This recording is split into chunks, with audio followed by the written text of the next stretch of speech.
Dentro de los actos del Centenario Fundacional 1925-2025, hoy ofrecemos la conferencia que versa sobre la vida y obra de Antonio Castillo Lastrucci, con el título de Deconstruyendo mitos, impartida por José Manuel Torres Ponce, profesor de Historia e Historia del Arte.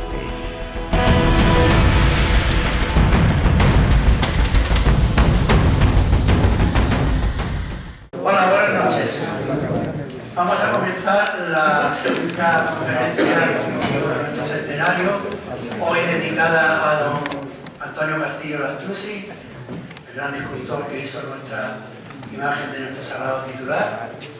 Y qué mejor persona que para presentar a nuestro conferenciante que Andrés Camino Romero, que es el presidente de la revista La Saeta de Málaga.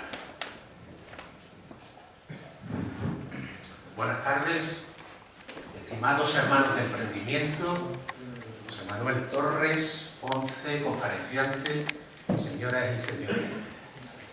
En este año de gracia de 2025, que ya da los últimos coletazos, la Hermandad de Emprendimiento ha vivido un año triunfal y apura los últimos actos organizados con motivo del centenario fundacional, uniéndose así al selecto grupo de cofradías que alcanzaron esa mítica cifra de los 100 años.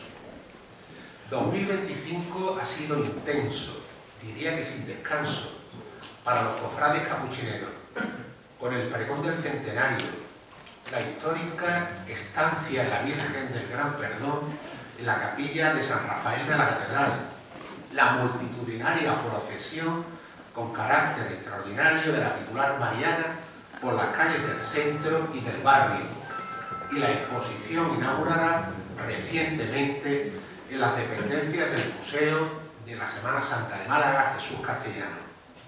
Para poner el colofón, la Hermandad ha tenido a bien y con gran acierto organizar dos conferencias. Una celebrada el pasado martes, dedicada a la figura de Pedro Pérez Fidalgo, y hoy tengo el placer de introducir al segundo conferenciante, al profesor José Manuel Torres Ponce, que ha dado a su conferencia el sugerente título de Antonio Castillo Lastrucci, Deconstruyendo mitos. José Manuel nació en Málaga en 1978. Es licenciado en Historia por la Universidad de Málaga y graduado en Historia del Arte por la Universidad Nacional de Educación a Distancia, UNED. Ejerce como profesor de la Consejería de Educación de la Junta de Andalucía en el Instituto de Enseñanza Secundaria de la barriada del Puerto de la Torre, donde imparte clases de Geografía, Arte e Historia. En la actualidad está inmerso en la finalización de su tesis doctoral, que versará sobre las andas profesionales de las hermandades y cofradías malagueñas. Asistente y participante en congresos y simposios de religiosidad popular, arte y Semana Santa. Ha sido colaborador en los medios de comunicación, de televisión y radio, especialmente la cadena COPE. Fue miembro del Consejo de Redacción de la revista Modelino y desde 2016 lo es de La Saeta. A partir de esa fecha ha cumplido fielmente con todas aquellas tareas asignadas: redacción de artículos, presentación del ejemplar de primavera, representante de la revista La Saeta en medios de comunicación, etc. De hecho, se ha convertido en uno de los puntales del órgano oficial de información de la agrupación de cofradías. Pertenece a la Archicofradía del Huerto y a la Hermandad del Dulce Nombre. Ha formado parte en la primera de la Junta de Gobierno entre 2012 y 2014 y ha asesorado artísticamente a la segunda y a la venerable Orden Tercera de Servitas, hombre de trono de la Virgen de la Concepción, una imagen de su especial devoción. Sin duda alguna, José Manuel es un referente en el mundo de la investigación de las hermandades y cofradías malacitanas. Cedo el turno de palabra al profesor Torres para que nos hable del antes mencionado Antonio Castillo Lastrucci, artífice de la primigenia y actual imagen de Jesús del Prendimiento.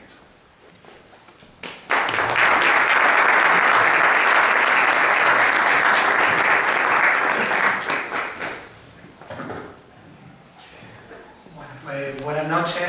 Permítame en primer lugar agradecerle a Andrés Camino, autor de la revista La Saeta y muy amigo mío, las palabras que me ha dedicado. Bueno, y en segundo lugar a la Junta de Gobierno de la Hermandad del Emprendimiento, la Cofradía del Emprendimiento, por contar conmigo en el centenario, en una de estas actividades que se está celebrando para conmemorar precisamente la importancia que tiene la Hermandad del Emprendimiento en el contexto de nuestra Semana Santa.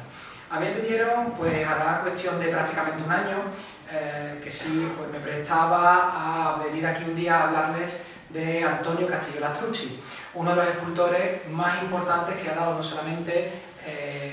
solamente Sevilla, sino que además es uno de los escultores más interesantes que hemos tenido en la Semana Santa de Málaga, presencia en Málaga durante la primera mitad del siglo XX y también durante la segunda mitad del siglo XX, puesto que fallece en 1967.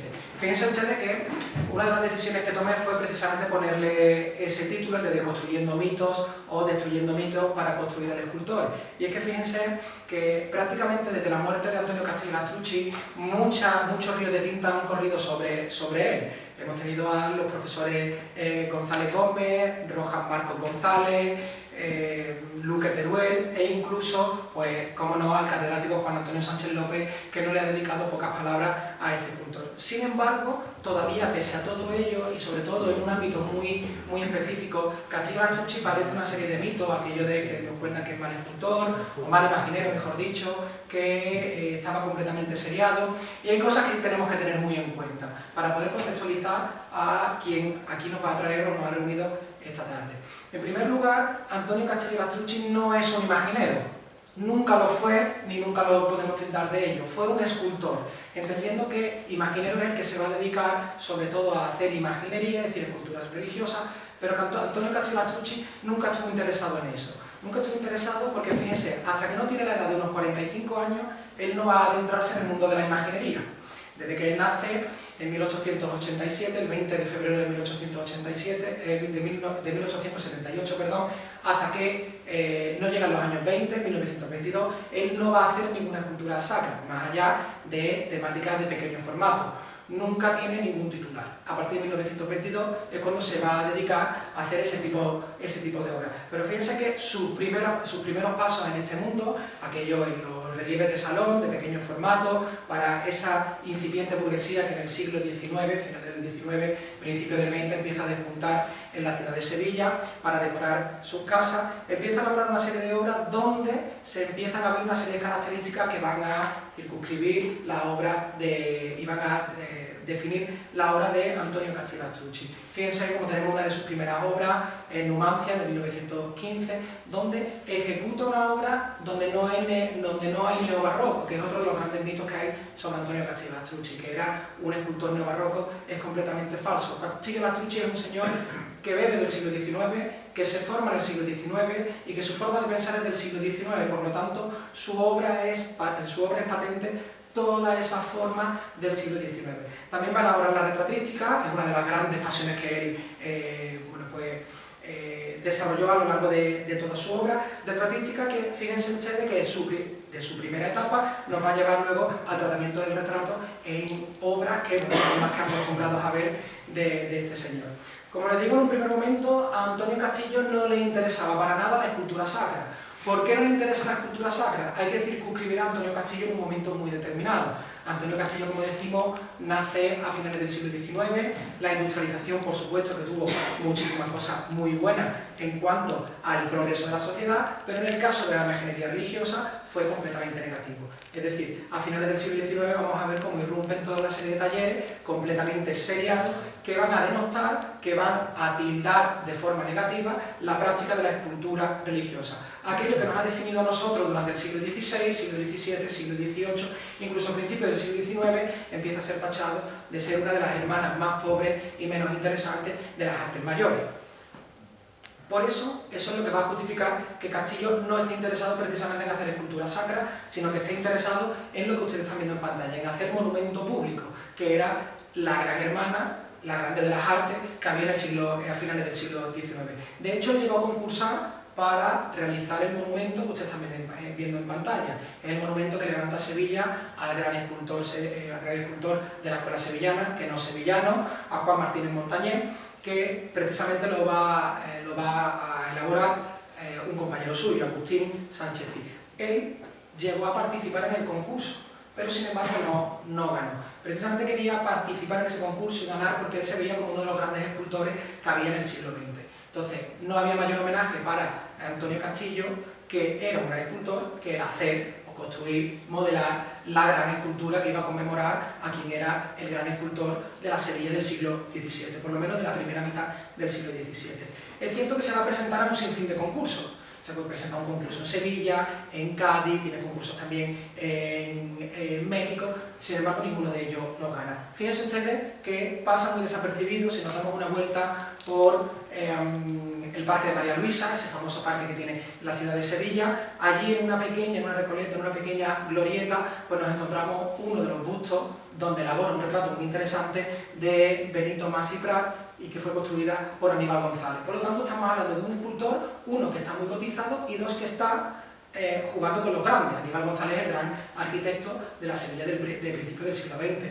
Por lo tanto, Aníbal González no se iba a rodear de un artista que no tuviera cierto renombre. Pero, insistimos, ¿por qué Antonio Castillo Lastrucci estaba interesado precisamente en este tipo de escultura y no en la escultura sacra, aquella que nos ha venido definiendo? Nos podemos ir al propio Mariano Benlliure. Mariano Benlliure tampoco es un imaginero, aunque tenga imaginería. Mariano Benlliure no se rastrea ninguna obra sacra en su producción, a excepción del descendimiento de Zamora, hasta la década de los años 20. Y ahora veremos el porqué.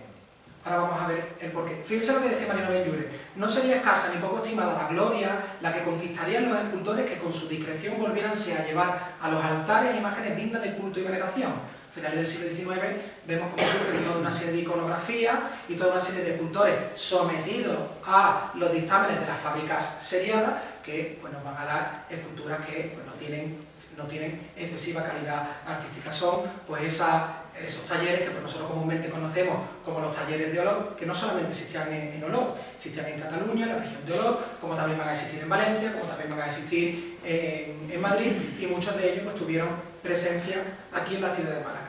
Hay una cosa muy curiosa que le va a pasar a Antonio Castillo en la década de los años 20, también paralelo a una situación que le va a pasar a Mariano Benlliure, y es que ambos, sin tener una formación en escultura sacra, ambos sin estar interesados en escultura sacra, por eso que estamos comentando, porque estaba completamente denostada, ambos van a acabar cayendo precisamente en la elaboración de escultura sacra.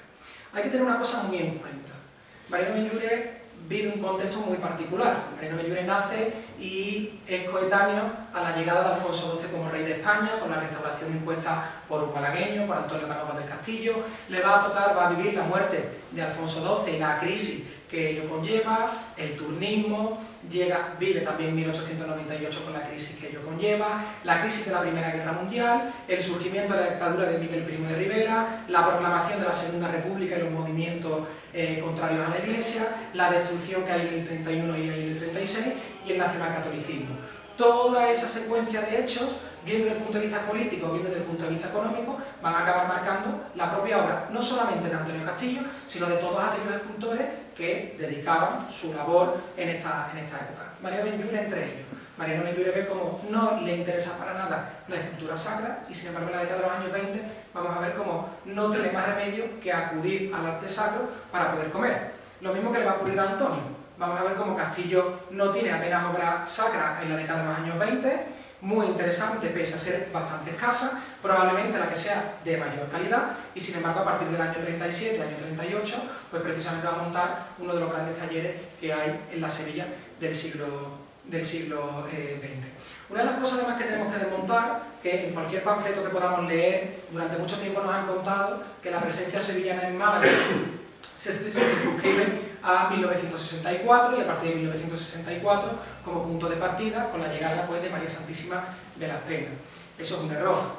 O una verdad a media. Es cierto que la llegada de María Santísima de las Penas marca un hito en la evolución de la estética malagueña hasta el punto que cambia el paradigma y tenemos la introducción masiva de elementos sevillanos en nuestra localidad, pero es cierto que hay una serie de elementos anteriores y además representantes, creo que me han contado, que del rescate en la sala, pues pueden aseverarlo porque la presencia del rescate, del grupo escultórico del rescate sevillano, pues obviamente es muy anterior a 1964, casi 10 años, si no más de 10 años, a 1964. Pero no solamente nos vamos al siglo XX, y es que fíjense ustedes que si nos vamos a los orígenes de la escultura malagueña, cuando Málaga entra en contacto con la imaginería a partir de la incorporación de la ciudad musulmana de Málaga a la corona de Castilla y empieza a cristianizarse la ciudad de Málaga, tenemos una avanzadilla, una pugna entre la escuela granadina y la escuela malagueña. Es decir, aquí vamos a ver durante un siglo, durante al menos la mitad de un siglo, 50 años, cómo tenemos una serie de escultores que derivan sus poéticas de la forma de entender la escultura sacra que viene emanada desde Granada, pero también vamos a ver cómo hay una serie de escultores como Pedro Fernández de Mora que representan precisamente esa avanzadilla sevillana aquí. Curiosamente, trabajó para una de las grandes hermandades, permítanme que yo me lo lleve a lo mío, que era una de las grandes hermandades que había en el siglo XVII, que era la Pura y Limpia Concepción, de la que bebe la Concepción Dolorosa y la actual Archicofradía del Huerto. No solamente Pedro Fernández de Mora es uno de los escultores que representa esa avanzadilla sevillana, sino que si nosotros nos vamos a la Catedral de Málaga, una de las grandes falacias también que nos suelen contar es que el coro de la Catedral de Málaga es de Pedro de Mena, y no. Ojo, el coro de la Catedral de Málaga tiene 42 tablones que son de Pedro de Mena, 42 esculturas que son de él, y el acabado total de la obra general es de él, eso sí es cierto. Pero no es menos cierto que el coro de la Catedral de Málaga va a ser iniciado por un escultor sevillano, por un escultor que se forma en la tradición sevillana, coetáneo a Juan de Mesa, nada más que hay que ver la Virgen que preside, la Virgen del trono episcopal, para ver que la fórmula de Martínez Montañés, explotada por Juan de Mesa, pues están presentes en ella. Solamente a Luis Ortiz de Vargas, que se hace con el contrato, pues con una serie de fórmulas que, si ustedes me lo permiten, hablando coloquialmente, pues podríamos tacharle un poco de trápala, porque vino contándonos una serie de historias referentes a una gran obra que él hizo en Sudamérica y luego resulta que fue mentira. Él robó unos planos, vino aquí a la Catedral de Málaga y les contó eso. Fíjense que solamente la presencia sevillana se va a circunscribir, que tengamos documentada y siga existiendo a esas dos obras. Es cierto que tenemos presencia de Juan Martínez Montañés aquí en Málaga, que tenemos presencia de Juan Bautista Vázquez el Viejo, pero, pues como decimos, la propia evolución de la ciudad de Málaga ha hecho que no tengamos mucha de esa obra. Como les digo, es cierto que la presencia masiva sevillana llega a partir de 1964, pues con la llegada de esa magnífica obra de Antonio Eslava el Rubio. Pero fíjense también que se ha dicho durante mucho tiempo que Antonio Eslava Rubio o Francisco Buiza van a ser los grandes escultores sevillanos de la Semana Santa de Málaga. Lo podemos circunscribir también, el problema es cuando sacamos siempre de contexto. Antonio Eslava va a hacer unas pequeñas aportaciones a nuestra Semana Santa, Francisco Buiza hace una de las aportaciones más exquisitas que tenemos en nuestra Semana Santa también, pero fíjense que Antonio Castillo Lastrucci está documentado, si fuera cierto, desde 1922. Es decir, no llega la presencia sevillana en 1964, la tenemos documentada mucho antes. Si es cierto, que no lo sabemos, que ese cirineo, no sé si lo verán ustedes bien en pantalla, con la calidad de la fotografía, esa cabecilla que se ve detrás del Nazareno del Rico, si es cierto que ese cirineo es de Antonio Castillo, que Rafael Rodríguez Puente vino a documentar, vino a establecer esa hipótesis, mejor dicho, pues sería la primera obra de Antonio Castillo en la ciudad de Málaga y la primera obra de Antonio Castillo en el ámbito sacro de su producción. Fíjense la importancia que tiene Castillo. Castillo ha conseguido meter obra en todos y cada uno de los días de la Semana Santa malagueña a lo largo de los últimos 100 años. Nos vamos a circunscribir, la Semana Santa de Málaga, como nosotros la conocemos, nace en la década de los años 20, no quiere decir que la Semana Santa de Málaga sea de los años 20, mucho menos, sino la configuración de la Semana Santa desde un punto de vista estético, tal y como nosotros la vivimos y tal y como nosotros la disfrutamos, sí hunde su raíz en la década de los años 20. Pues desde esos momentos, 1921, con la fundación de la agrupación de cofradías, fíjense, tenemos obra de Antonio Castillo Lastrucci, el Domingo de Ramos. Aquí nos ha traído esta hermandad que es de Antonio Castillo tanto en el origen como en su reformulación estética posterior de la década de los años 60. Pero también tiene presencia en el Huerto.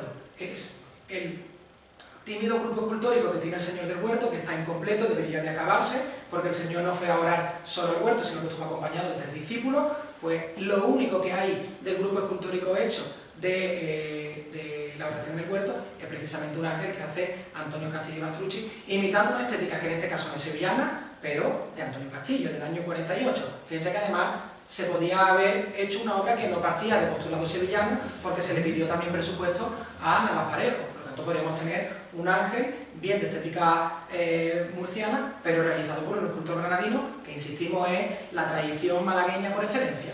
El Lunes Santo introdujo una obra que a día de hoy ya no tenemos, a pocos quedan en la retina, porque Darío Fernández hizo muy bien su trabajo y vino a sustituir esta obra por una de una mayor calidad, pero fíjense que tenemos el cirineo que acompañaba el Nazareno de Pasión, también fue de Castillo Lastrucci, de posguerra en estos casos. También tenemos el Martes Santo, pues yo creo que es uno de los grandes grupos escultóricos que procesiona en la Semana Santa de Málaga y uno de los grandes grupos escultóricos que realiza y ejecuta Antonio Castillo. El Miércoles Santo, como yo ya les he dicho, el Rico, ¿vale? Es cierto que si nosotros eliminamos el Rico, que a día de hoy el cirineo procesionó muy poquito tiempo, pero es cierto que procesionó el Miércoles Santo, pues también lo podemos circunscribir a eso. El Jueves Santo probablemente la que sea su prototipo de cabeza y una de las mejores junto con la presentación al pueblo, el que fue el grupo escultórico, el titular del Santo Suplicio. Ejecutó todo el grupo escultórico completo y según la fuente, quien te dice que el trono también, pero probablemente el trono no fuera de él. ¿Vale? Quien te dice que también el trono salió de su obra, no sé yo si Castillo Lastrucci en la década del año 20 estaría interesado en hacer pasos. Es cierto que Castillo Lastrucci va a empezar a hacer pasos muy posterior y ha trabajado en algunas canastillas previamente, pero no la canastilla en su totalidad. Y el Viernes Santo, pues tenemos a la Virgen, la titular del descendimiento. Así que fíjense ustedes que si eliminamos el Domingo de Resurrección, tenemos presencia de Antonio Castillo Lastrucci todo y cada uno de los días de la Semana Santa de Málaga a lo largo de los últimos 100 años, son, bueno, pues digamos, los 100 años de mayor peso que tiene la Semana Santa en nuestra ciudad.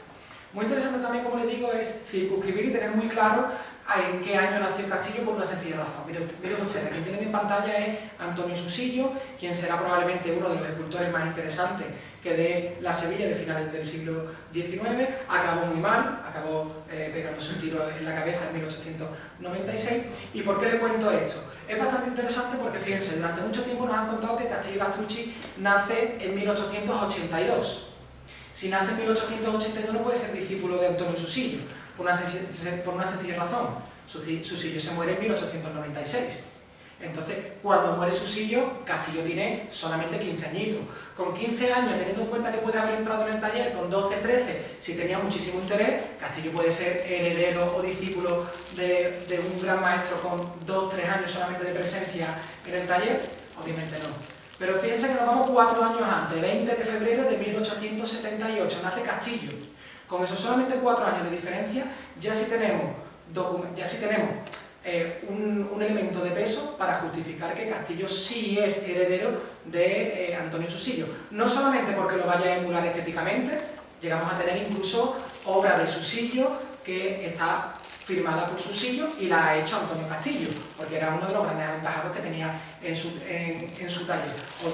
Relieves hechos por Susillo, donde hay presencia de la mano de Antonio Castillo. Por eso no te extrañar que si este señor, que es uno de los grandes escultores, versados además en una forma de entender el arte que viene de París, de Rodin, fíjense ustedes la forma que tiene Antonio Susillo, no es de extrañar que todas esas formas también las podamos ver en Antonio Castillo. Insisto, Antonio Castillo no es un escultor del siglo XX, pese a que se haya desarrollado en su mayor parte en el siglo XX. Es un escultor que se forma y que va a pensar en las formas del siglo XIX. Por una sencilla razón. Porque el siglo XIX no acaba en 1809, para nosotros acaba en 1898 con una crisis muy importante. Pero a nivel internacional, las formas de vida y los modelos de entender la vida del siglo XIX perduran hasta prácticamente la llegada de los años 20, precisamente con el estallido de la Primera Guerra Mundial. Otro de los hechos que también va a afectar la vida de Antonio Castillo. Fíjense, eso es Antonio Susillo. Eso es Antonio Susillo. ¿Vale? Un relieve en el que se presenta Jesús ante Pilato. La sentencia, ¿vale? O luego el pasaje justamente anterior a la sentencia. Tiene excesivos elementos que nos recuerdan a la configuración de uno de los grandes grupos escultóricos en origen que tenía la Semana Santa sevillana. Y digo en origen porque a día de hoy está mutilado. Es que las obras también hay que circunscribirlas y hay que entenderlas tal y como se hicieron, no tal y como nos han llegado a nosotros en la actualidad. Entonces fíjense que tiene muchas concomitancias con el grupo escultórico de la sentencia de la Macarena. Pero insisto, vamos a ver a Antonio Susillo, y si yo le digo que esto es Antonio Susillo también no lo creemos. No es Antonio Susillo, es Antonio Castillo Lastrucci bebiendo, formulando, componiendo de la misma forma que lo hacía su maestro, que ya para 1911 pues llevaba muerto pues casi 15 años, muere en el año 96 y estamos en 1911. Se forma, como les digo, es un escultor formado en el taller de Antonio Susillo, y probablemente por la propia existencia de Antonio Susillo y las dotes creativas que tenía Antonio Castillo, pues va a acabar también formando parte de la Escuela de Arte y Oficio de Sevilla, donde va a entrar pues a mediados de la última década del siglo XIX. Tal será el nombre que consiguió Antonio Castillo, que consiguió diversas becas.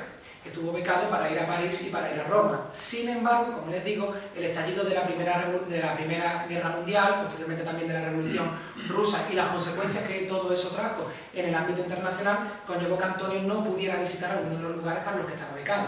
Tenía beca para París, tenía beca para Roma, pero no pudo llegar a Roma, se tuvo que quedar en París. Ojo que no es cualquier cosa, porque insistimos que allí entró en contacto con la obra de Rodin, y no solamente con la obra de ese fantástico escultor, sino que también va a entrar en contacto con una de las grandes tendencias que hay en la pintura en el siglo XIX, como es la pintura historicista, la pintura histórica, aquella que viene a rellenar esos vacíos que tenemos en la historia y que viene, bueno, pues a representar las grandes hazañas que definen a un país. Fíjense, le he puesto antes a Antonio Susillo para que vean que Antonio Susillo también bebe de la pintura historicista, y a Antonio Castillo le va a llegar legado historicista a través de su maestro y a través de la observación directa de muchas de las obras que él llegó a conocer. Antonio Susillo en un relieve y un pintor historicista en la parte baja. Prácticamente lo que hace Antonio Susillo es llevar a la tridimensionalidad, en este caso es un alto relieve, si no llega a ser un punto redondo, tridimensional completamente, pero lo que hace es crear cierta tridimensionalidad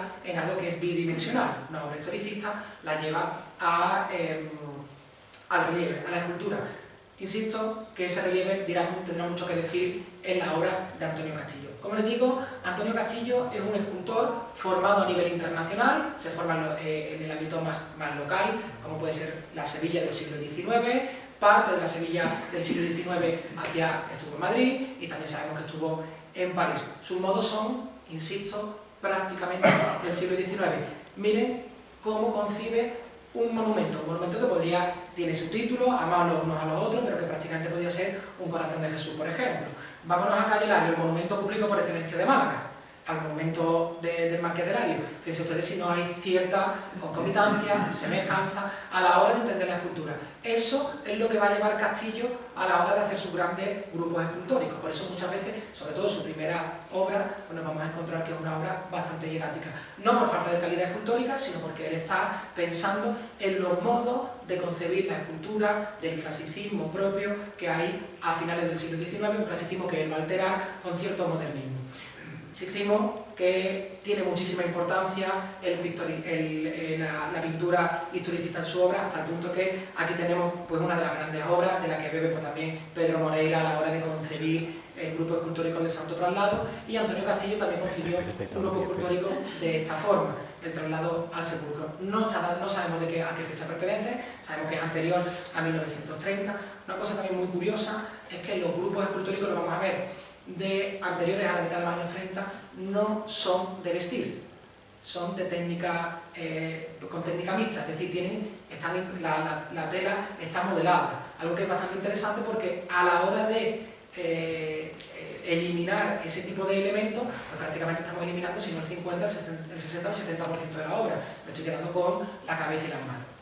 Una de las tendencias, porque vamos a circunscribir siempre a Antonio para entenderlo, la suerte que tiene Málaga es que en ese revulsivo que se genera en la década de los años 20, que va a conllevar la conformación estética de nuestra Semana Santa durante mucho tiempo, por lo menos hasta 1964, es que nosotros aquí en Málaga vamos a tener todas las tendencias artísticas que hay en la Sevilla, en la imaginería sevillana de principios del siglo XX, las vamos a tener representadas.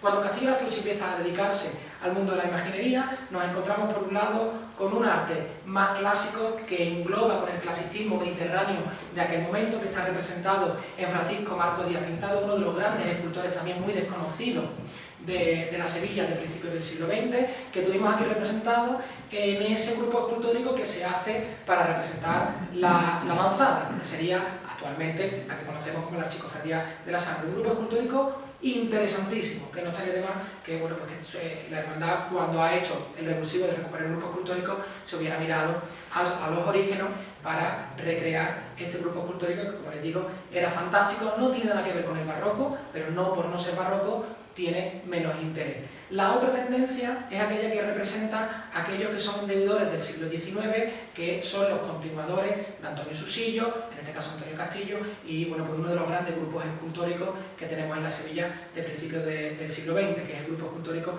que Joaquín Bilbao elaboró para la coronación de espinas de la Hermandad del Valle, y ese fantástico pues Cristo que procesionó durante un tiempo con la Hermandad de la Cigarrera, pero que bueno, desgraciadamente desde hoy pues se encuentra custodiado en las dependencias, pero que, como les digo, era fantástico. No representaba o no iba encaminado a una vertiente neobarroca, que parece que lo que no es neobarroco no tiene cabida, y ni mucho menos.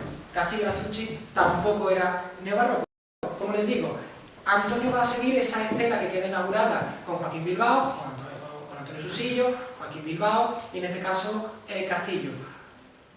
Yo no voy a entrar en los grupos escultóricos sevillanos porque además tienen ustedes un programa de televisión fantástico que se le dedicó a Antonio Castillo, a los grupos escultóricos sevillanos en Sevilla. Entonces yo no me voy a meter porque además allí los compañeros de 101 de Sevilla lo explican maravillosamente bien, entre ellos pues Jesús Romano, Andrés Luque Teruel lo hacen fantásticamente bien. Pero una cosa que además ellos vinieron a defender es que el hecho de sacrificar estas esculturas es lo que ha conllevado que Castillo Lastrucci de hoy esté considerado uno de los escultores pues secundones, o que no es un escultor pues de gran valía artística. Todo lo contrario. Fíjense que volvemos a lo mismo. En el Señor lo que está haciendo es aplicar un concepto completamente decimonónico. El Señor es prácticamente un elemento tubular. Es una columna, es un fuste, donde todo es hierático, está bebiendo del clasicismo que hay en el siglo XIX. ¿Dónde hay el pequeño movimiento que se puede activar en estas esculturas? En el modelado de las túnicas. El hecho de eliminar el modelado de las túnicas, aquí también lo tenemos presente en otro grupo escultórico. En el caso de Sentencia, el grupo escultórico era de técnica mixta. La hermandad decidió sacrificar la técnica mixta por elementos textiles. En el caso de la Paloma ocurrió lo mismo, eran elementos que estaban modelados en técnica mixta, estaba escultura y modelado combinado, y sin embargo a día de hoy tenemos escultura de vestir.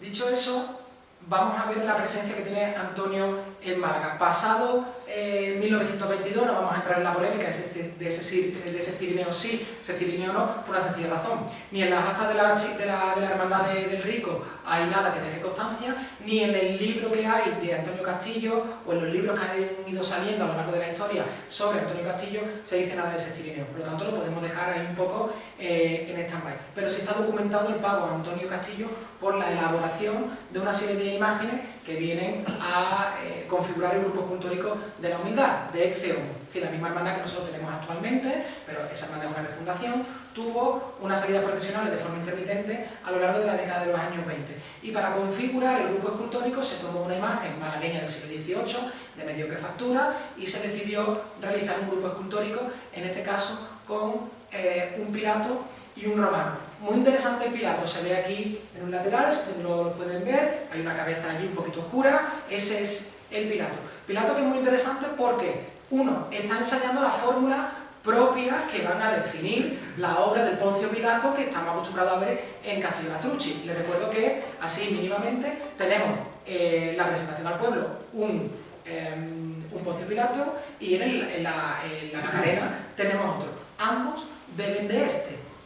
Uno más que otro. Uno está sentado en la Macarena, por lo tanto gestualmente no está bebiendo de este, sí morfológicamente a la hora de concebir el rostro, pero tenemos otro que es el de la presentación al pueblo, que se conserva prácticamente intacto, que es muy interesante porque es el modelo que ha ensayado previamente en Málaga. Por lo tanto, una cosa que tenemos que tener en cuenta y que hay que decirlo en voz alta es que Antonio Castillo va a ensayar en gran parte de su obra malagueña lo que va a venir a definir al Antonio Castillo de posguerra. Decimos de posguerra y no de preguerra porque Antonio Castillo, donde va a tener una excesiva producción, es en posguerra, a partir del año 37. Ahí lo están viendo ustedes, prácticamente mimético al que tenemos en Málaga. Está ensayando, como les digo, una forma de concebir a Poncio Pilato, que vamos a ver posteriormente, que además bebe de la pintura historicista, y tienen ustedes pues prácticamente cuál va a ser el referente de la pintura de Antonio Castillo, una pintura archiconocida, conservada en Italia, en Florencia, en el Palacio Pitti, que además volvemos a ver repetido en el caso del Poncio Pilato de San Benito, pero más interesante todavía es que también lo podemos considerar un homenaje a su maestro, porque Antonio Susillo elabora un monumento a Colón, elabora dos, ¿vale? Uno de ellos, hay algunos investigadores que han venido a relacionar el Poncio Pilato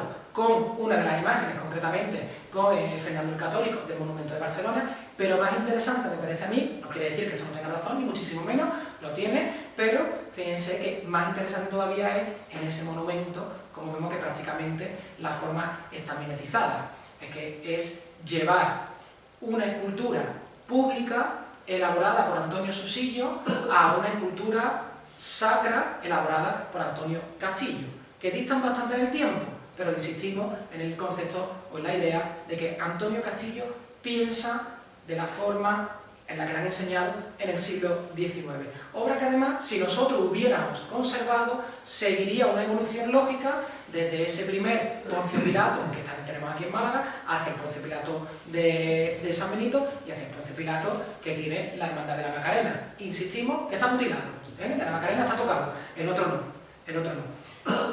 Además, no solamente desde un punto de vista de los rasgos morfológicos, sino que es que además la postura que tenemos, esa forma que tiene Castillo de inventar, de reformular los grupos escultóricos que nos permite adentrarnos en ellos como si nosotros fuéramos parte de ellos. Poncio Pilato no se está dirigiendo en este caso a Cristo, le está dando la espalda a Cristo. Se está dirigiendo a aquella turba que hay congregada delante del paso para decirle qué hacemos con este señor. Nos está introduciendo a nosotros en un elemento espacial muy concreto, elemento que tampoco es nuevo, porque el arte bebe del arte. Y si nos vamos al Museo del Prado y consideramos que el Prado es una de las grandes pinacotecas que hay a nivel internacional, allí podemos ver una de las obras cumbres que hay de la pintura española, como Velázquez nos está introduciendo en la sala del Alcázar, cuando Velázquez nos está mirando y tenemos ese espejo que nos invita o nos hace a nosotros ser partícipes de esa escena como si fuéramos los propios reyes de España. Existentes en aquel momento, conoce las obras que tenemos aquí, pero además que Castillo Lastrucci va a crear cátedra, va a sembrar cátedra, nunca mejor dicho, va a crear escuelas en el momento en el que vemos que hay escultores actualmente que beben de él y nos introducen también en las escenas. Y nos vamos a circunscribir a Málaga, no nos vamos a ir a otras provincias. Cuando la Pollinica viene a reformular su grupo escultórico, pues lo que viene a hacer Navarro Arteaga es un San Juan que lo que hace es invitarnos nosotros a seguir al Mesías. Un recurso, que ya les digo, no es ni exclusivo ni excluyente, pero lo tenemos ahí ensayado previamente por Antonio Castillo.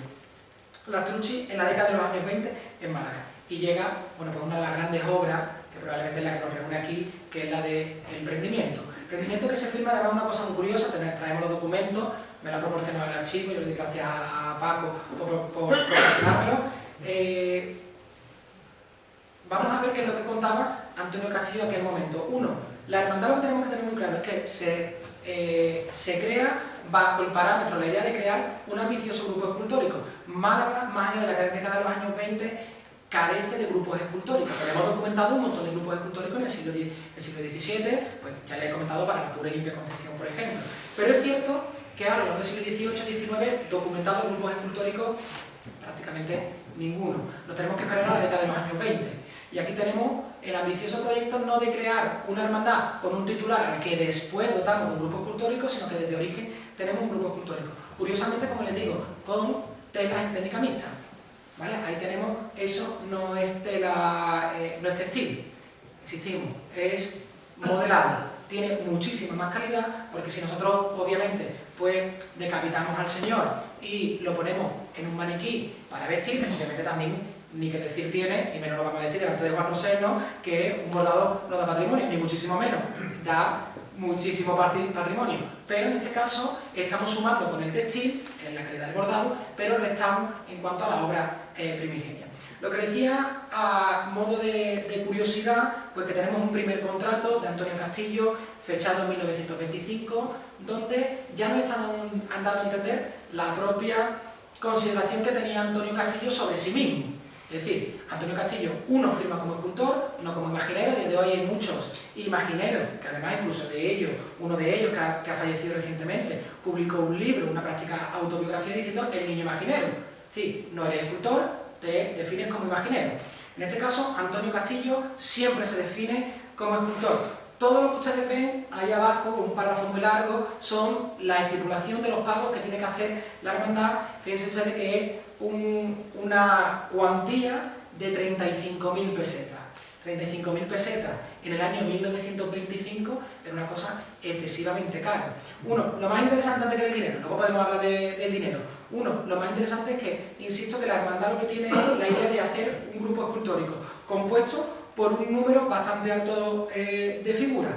A eso añadimos que la cuantía sube 35.000, pero es que de forma prácticamente automática hay otro contrato de por medio, pero el contrato que se llega a firmar en la misma tarde del 1 de mayo, los dos están fechados, aquí tienen ustedes el siguiente contrato, pues fíjense que es que ha hecho una rebaja hasta 17.500 pesetas. Es decir, ha quitado una cuantía de prácticamente 20.000 pesetas.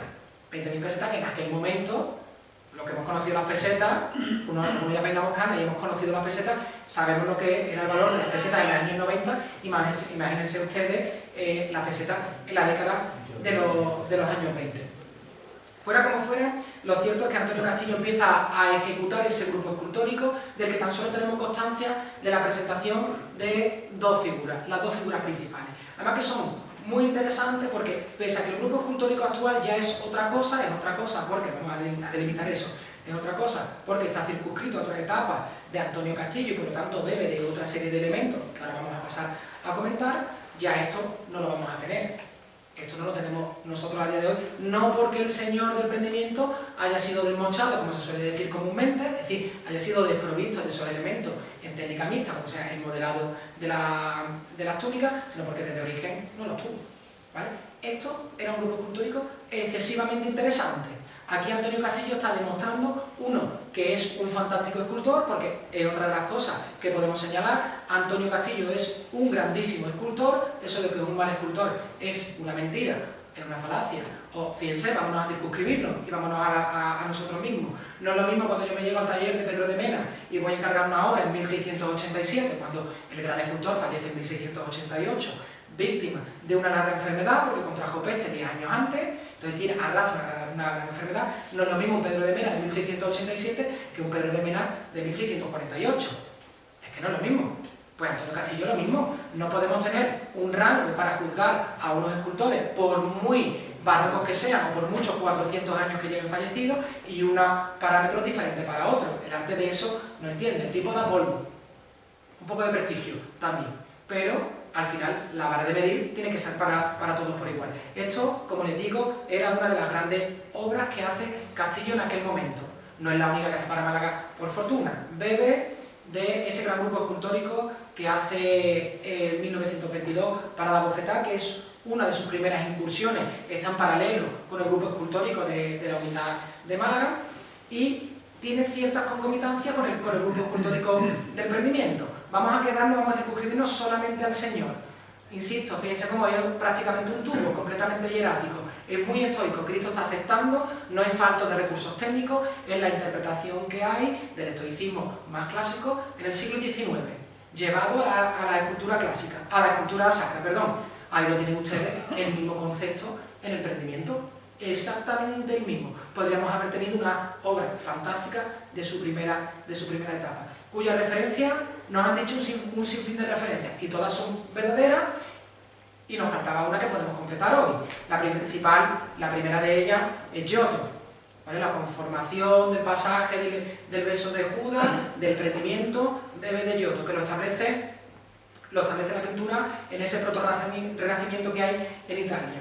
2, también se ha señalado, yo no lo veo excesivamente claro, más allá de bueno, pues la cercanía que puede haber entre Cristo y Judas, de pues, la fantástica obra que hay, que se conserva en la Hermandad de Nuestro Padre Jesús de Murcia, ¿no?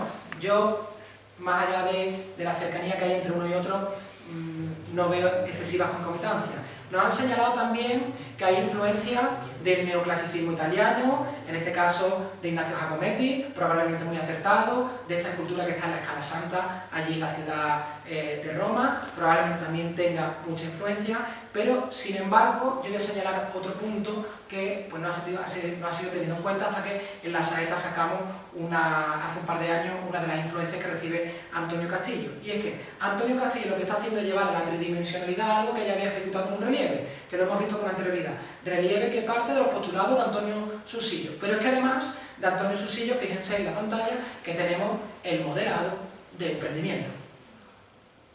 Antonio Castillo lo único que está haciendo es beber de quien es su gran fuente de inspiración, que no es otro que su maestro. Está perpetuando la forma de su maestro, como si estuviéramos todavía en un sistema gremial, donde el maestro educa al discípulo y el discípulo homenajea, por lo menos en su primera etapa, al maestro. Eso lo vamos a ver en la escultura del siglo XVI, del siglo XVII, del siglo XVIII, incluso en los escultores del siglo XX que se van a formar en talleres. También vamos a ver cómo se hace en homenaje a la generación anterior. Pues Antonio Castillo está haciendo exactamente lo mismo, beber de su maestro y crear homenajes continuos de forma directa o de forma indirecta a quien es su gran educador en la escultura, en el ámbito de la estatuaria, que es Antonio Susillo. Y volvemos a lo mismo, es un monumento público. Eso quitamos nosotros el Marqués de Lario y lo ponemos encima del Marqués de Lario y funciona exactamente igual que el Marqués de Lario. Ojo, no lo vamos a quitar, lo quitaron en el año 31, no lo vamos a volver a hacer. Pues ahí tenemos una estatuaria pública concebida a la forma de un monumento público, llevado en este caso a el ámbito sacro, que lo vamos a ver de nuevo pues en una de sus grandes creaciones, no como conjunto escultórico, porque además pocas referencias tenemos al grupo escultórico, aunque está más que documentado, fotografías del grupo escultórico en su totalidad hay muy pocas, pero sí al que es la gran creación de Antonio Castillo Lastrucci, por lo menos desde el punto de vista de la testa, de la cabeza. Es el prototipo de Antonio Castillo por excelencia. Esto es lo que vamos a ver también en San Benito, lo tienen ustedes ahí, prácticamente es igual. Si nosotros hubiéramos conservado el Santo Suplicio, ojalá lo hubiéramos tenido, no porque la obra de Palma Burgos sea mala ni muchísimo menos, sino porque tendríamos una obra de Antonio Castillo de la década de los años 20, habríamos tenido esto, precisamente. Exactamente igual, es su prototipo de cabeza.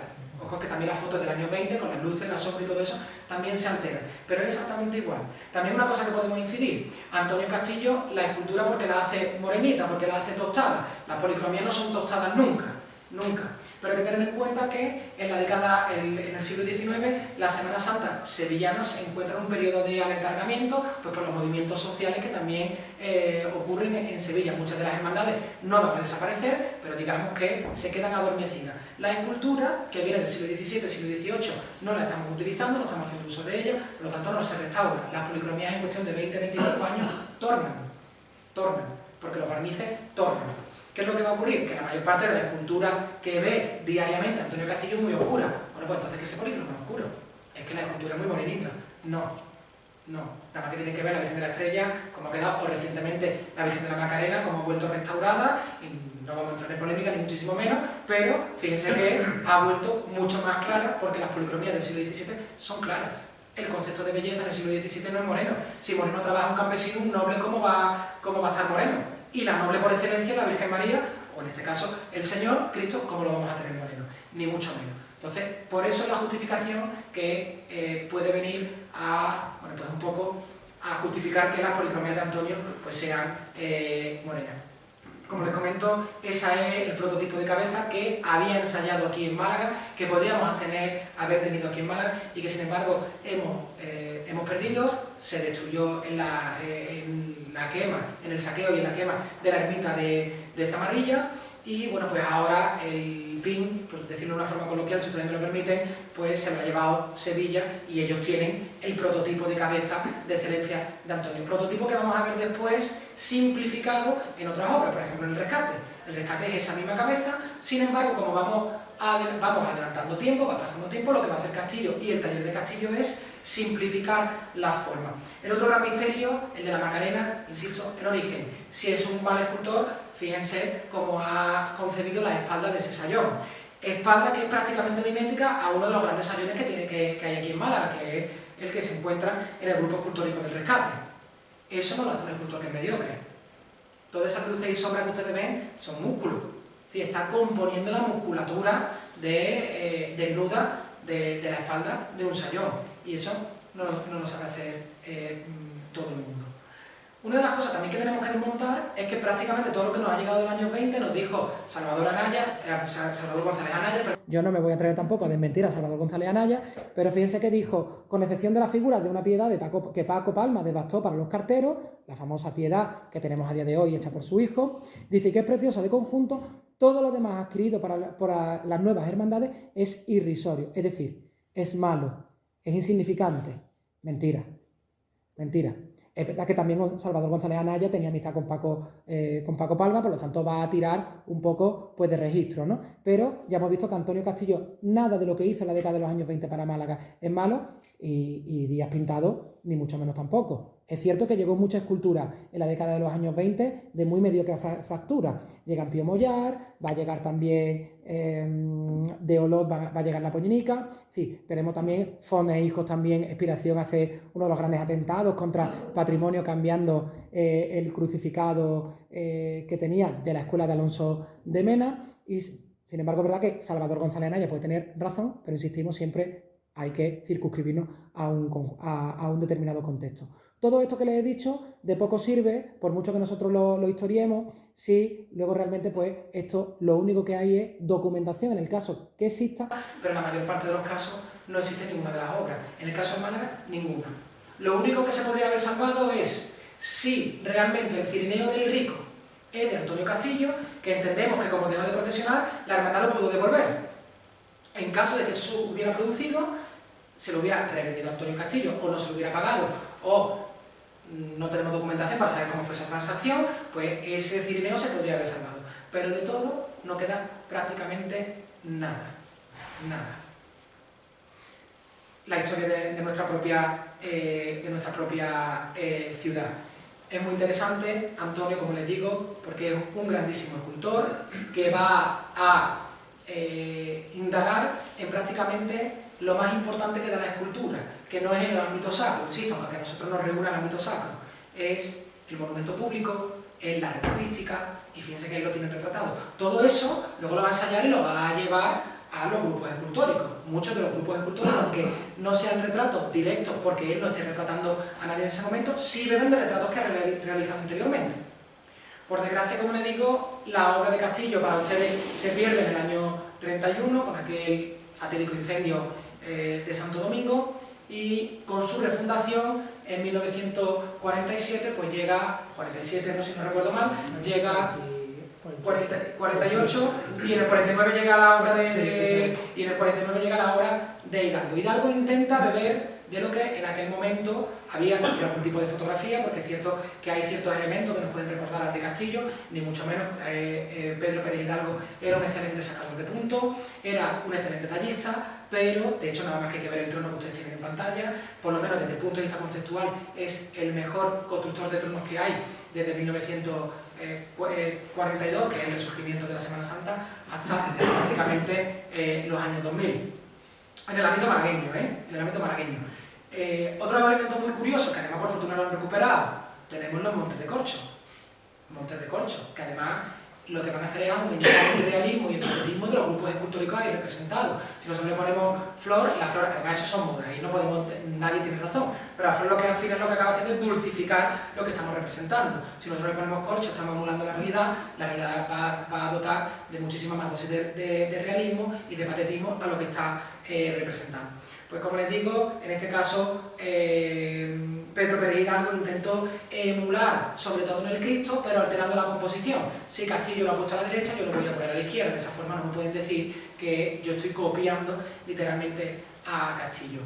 Es una escultura pues, que se circunscribe, volvemos a lo mismo, no podemos decir que un escultor es bueno o malo si no lo circunscribimos a una época. Como a mí no me toca Pedro Pérez Hidalgo aquí, me encanta hablar de él porque me parece uno de los grandes desconocidos, pero sí lo deberíamos de circunscribir también a su época. Sin embargo, hay que hacer un parón, no voy a dar el salto al rendimiento actual porque antes llega la que puede ser una de las grandes obras por complejidad que hay en nuestra Semana Santa que sale de su taller. En este caso es el Grupo Escultórico del Rescate.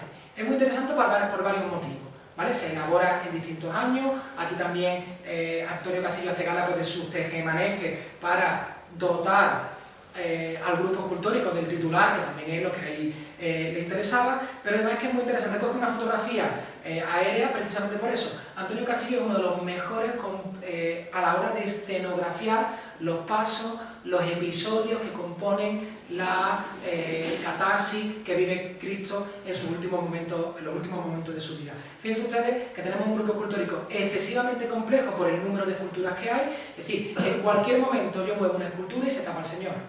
Castillo consigue que el Señor sea visto desde todos los puntos de vista y además lo que hace es dentro de una escena crear microescenas. Tenemos una escena delantera donde el Señor está siendo prendido por esos sayones, por esos romanos, y en la parte trasera tenemos otra microescena en la que Judas ya se está arrepintiendo de aquello de lo que acaba de hacer. Y el nexo de unión entre la parte delantera y la parte trasera no es otra que el propio Cristo, que en este caso está en el centro. Antonio no siempre pone los Cristos en el centro, eso le va a dar igual. Él va a poner en el centro siempre lo que considera que es el eje de la composición para que entendamos mejor la escena que está ocurriendo. Obviamente siempre el protagonista es Cristo, pero quien dice que el protagonista tiene que estar en el centro. Ahí tenemos la bofetada como está desplazado hacia un lateral. Les digo, aquí lo tenemos de frente. Otra de las cosas que tenemos que desmontar de Castillo, se ve aquí un poquito mejor, lo tenemos ahí de frente, es que los romanos son malos.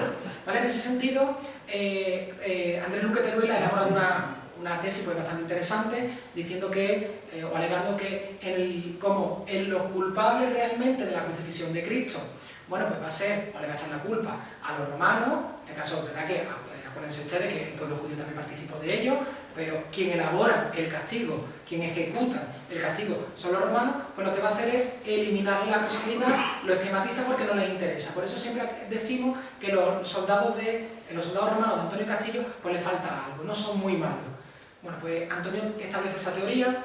También está la teoría del catedrático Sánchez López, que lo que viene a establecer es que en un eje compositivo lo más bueno siempre tiene que ser aquello que consideramos que es el centro, insisto, el centro no de la composición, el centro de lo que tiene más importancia. Entonces, lo va a dotar siempre de muchísima más categoría artística a Cristo y a los principales protagonistas, y a medida que nos vamos alejando de esos principales protagonistas, se van esquematizando la forma y vamos perdiendo calidad. Por eso, si los romanos siempre están en los extremos, es lo que viene a justificar, según el catedrático Sánchez López, que los soldados romanos, pues tengan menos calidad escultórica, ¿vale? Esas son las dos teorías que nosotros tenemos. Habida cuenta además de que estamos en una época de los años 50 donde Castillo Lastrucci se está dedicando prácticamente a dotar, a repoblar la mayor parte de las iglesias que hay, no en Sevilla, no en Málaga, no en Andalucía, sino prácticamente en la totalidad de España. Hay obras de Castillo documentadas en toda España, y ya no les quiero decir a ustedes si pasamos el charco. También hay obras documentadas en América. Pasa a otro grupo escultórico que, insisto, para mí es, junto con el grupo escultórico del Resucitado, probablemente los grupos escultóricos hechos en posguerra de los más interesantes.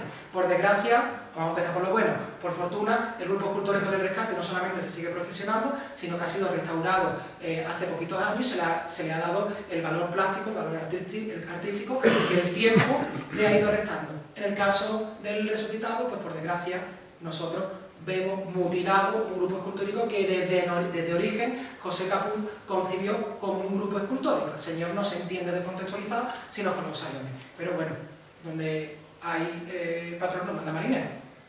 Nos vamos ya al año 61 y tenemos la obra que se trae aquí en origen, que tampoco, insisto, es la que ustedes tienen a día de hoy, porque a día de hoy esto está alterado por diversas restauraciones, que también la cultura material es bastante interesante no solo de esta imagen, sino de todas, pero lo que ha dotado, o la impronta que nosotros vemos a día de hoy, es la que se le ha dado al Señor en la restauración del año 2009, con la alteración de la policromía del año 2011, que ahora entraremos en ella. Pero fíjense ustedes que es prácticamente la misma testa, la misma cabeza que teníamos en la década de los años 20, pero, insisto, que lo que hemos hecho ha sido, pues, simplificarla. Simplificarla bien, porque tenemos un sinfín de obras que tenemos que realizar, o porque, bueno, pues él, llegado un momento, también va a simplificar su propia obra, él y el taller. Interesantísimo, que además lo tienen ustedes ahí en el museo para poder verlo de cerca, es el Judas. Judas tiene una calidad bastante recomendable, pero, y por fortuna, pues se conserva, lo hemos conservado. No se cambió con la alteración del grupo escultórico. A día de hoy nosotros lo que tenemos es eso. ¿Vale? Tenemos una obra de Antonio Castillo Lastrucci, del taller de Castillo, que en el año 2009 fue intervenida por Juan Manuel García Palomo. Por lo tanto tenemos una doble paternidad, porque García Palomo va a alterar algunos elementos lo suficiente para considerar que la obra tiene una doble paternidad, como ocurre en muchísimas obras que se procesionan en la localidad de Málaga y no pasa absolutamente nada, pero que fue alterado en el año 2009 y que además ha sido alterado de nuevo en el año 2011, cuando pues, se alteró esa policromía con tonos más tostados. Por ir concluyendo, por ir acabando, yo insisto de nuevo en la idea que hemos intentado pues, exponer a lo largo de la conferencia, es que Antonio Castillo, fíjense ustedes, si es bueno, está elaborando un retrato. Eso, si agudizan ustedes un poquito, si educan un poquito el ojo, ahí empezamos a ver ya también la realización de algunas de las dolorosas castizas que han venido a definir la obra de Antonio, y empezamos a tener ya algunos rasgos que vamos a ver en las dolorosas de la década de los años 20 sobre todo, y que después pues, extrapolará también la década de los años 30. Es un escultor eminentemente decimonónico, interesado sumamente en los monumentos públicos, porque es lo que dotaba de cierto predicamento y de cierto caché, por decirlo de alguna forma coloquial, a la labor de un escultor, donde además en la escultura sacra no se va a circunscribir al neobarroco, sino que lo que va a hacer es llevar los elementos propios del siglo XIX a la escultura sacra en la década de los años 20, y ahí ustedes lo pueden comprobar, y sobre todo que es, si a día de hoy tenemos escultores que han llevado pues un prurito arqueológico a la hora de concebir los grupos escultóricos, ahí tienen ustedes el modelo de grupo escultórico de la humildad, el que se procesiona actualmente. No menos interesante Antonio Castillo, porque Antonio Castillo lo que va a hacer es llevar toda esa forma de entender la estatuaria del siglo XIX y las nuevas formulaciones, porque era un tecnólogo, va a llevar el surgimiento del cine, la formulación de la ópera, la forma de concebir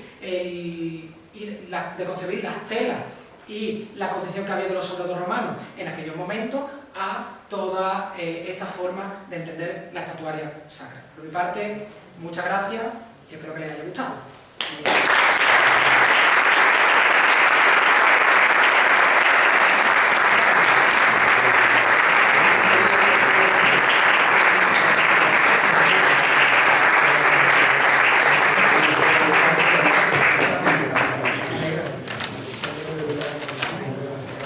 Bueno, pues muchísimas gracias por esta maravillosa conferencia, la verdad que nos ha impactado. Y ahora nuestro primer teniente hermano mayor, que sustituye a nuestro hermano mayor en este momento, porque como todos sabemos está enfermo, pues te va a hacer entrega de la medalla del centenario que con todo merecimiento te ha ganado. Muchas gracias.